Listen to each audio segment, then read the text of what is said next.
안녕하세요. 오늘 저희가 좀 깊게 파볼 자료는요. 크리에이터 비즈니스 기초 강의에서 가져왔습니다. 네, 반갑습니다. 요즘 뭐 정말 빼놓을 수 없는 크리에이터.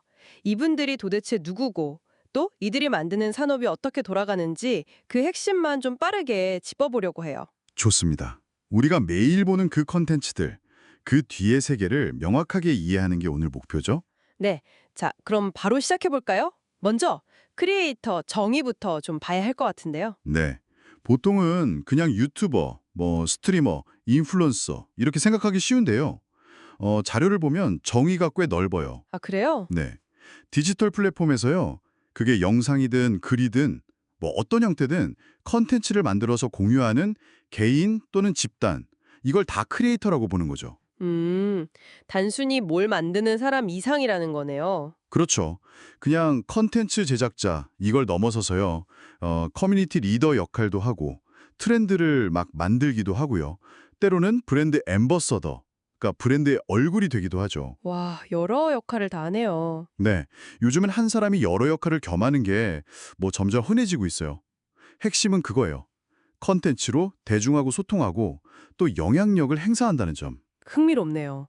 그럼 이 산업 어떻게 이렇게 커진 걸까요? 처음부터 이렇진 않았을 텐데요. 아, 그럼요. 자료에서도 보면 2000년대 초반 그때 개인 홈페이지나 블로그 이런 데서 시작했다고 나와요. 맞아요. 싸이월드 미니홈피 생각나네요. 네, 그런 거죠. 그러다가 유튜브, 인스타그램, 요즘엔 틱톡 같은 플랫폼들이 막 커지면서 같이 폭발적으로 성장한 거예요. 특히 스마트폰 보급, 이게 진짜 결정적이었던 것 같아요. 맞습니다.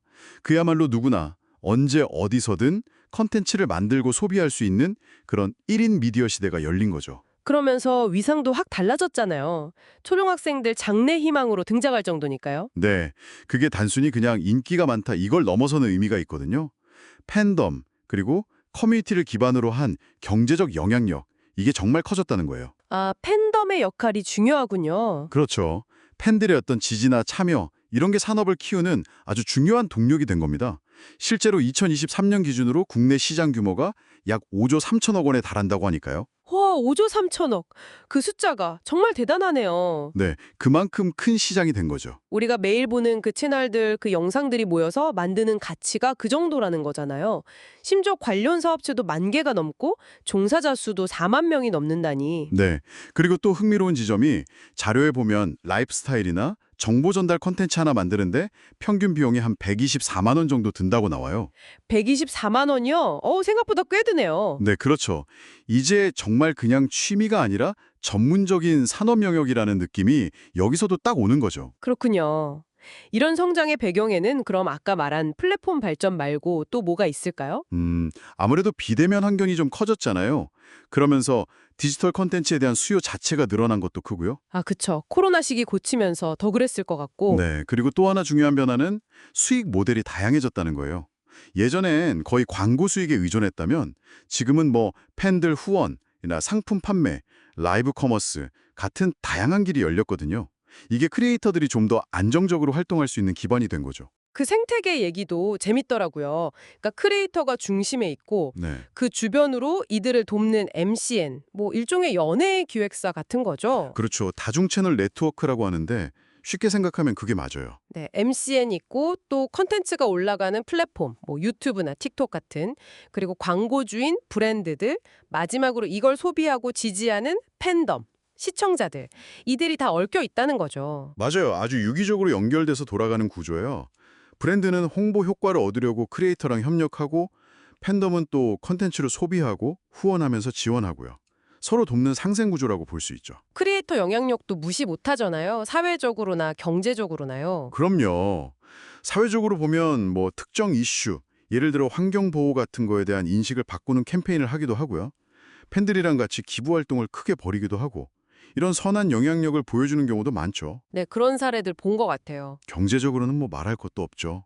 인플루언서 마케팅, 이게 시장 활성화에 기여하는 바가 정말 크고요. 어쩌면 지금 이 이야기를 듣는 당신의 소비 패턴에도 알게 모르게 영향을 미치고 있을 수 있어요. 왠지 뜨끔한데요? 그 성공하는 크리에이터들의 조건을 보면 자료에서는 뭐 창의성, 꾸준함, 소통 능력, 트렌드 분석력 이런 걸 꼽던데 와, 듣기만 해도 쉽지 않아 보여요. 네, 맞아요. 정말 그냥 쉽게 되는 건 아니에요. 꾸준히 컨텐츠를 만드는 것도 보통 일이 아니고요. 팬들이랑 소통하는 것도 에너지 소모가 크죠. 게다가 또 계속해서 새로운 도전 과제들이 생겨나잖아요. 그렇죠. 대표적인 게 플랫폼 정책이나 알고리즘 변화. 여기에 따라서 수익이 정말 널뛰기를 할 수도 있거든요. 그게 되게 불안정하겠네요? 네. 그리고 뭐 컨텐츠 저작권 문제. 이건 정말 끊이지 않는 이슈고요. 또 아까 말한 수익 모델 다변화. 이것도 계속 고민해야 하는 부분이죠. 광고 외에 안정적인 수입원을 어떻게 만들까 하는 거예요. 팬덤과의 관계 관리도 어려울 것 같아요. 커지면 커질수록. 맞아요. 팬덤이 커지면 힘이 되기도 하지만 또 그만큼 관리해야 할 부분도 많아지고 때로는 좀 건강하지 못한 관계로 가기도 하니까요.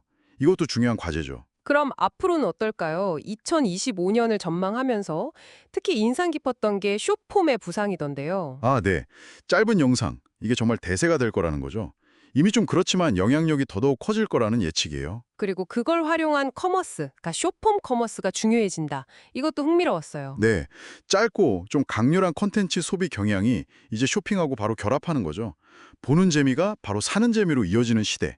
이게 더 본격화될 거란 예측입니다. 와, 그럼 정말 많은 게 바뀌겠네요. 그렇죠. 이건 뭐 크리에이터뿐만 아니라 플랫폼이나 브랜드를 운영하는 입장에서도 큰 변화를 가져올고요.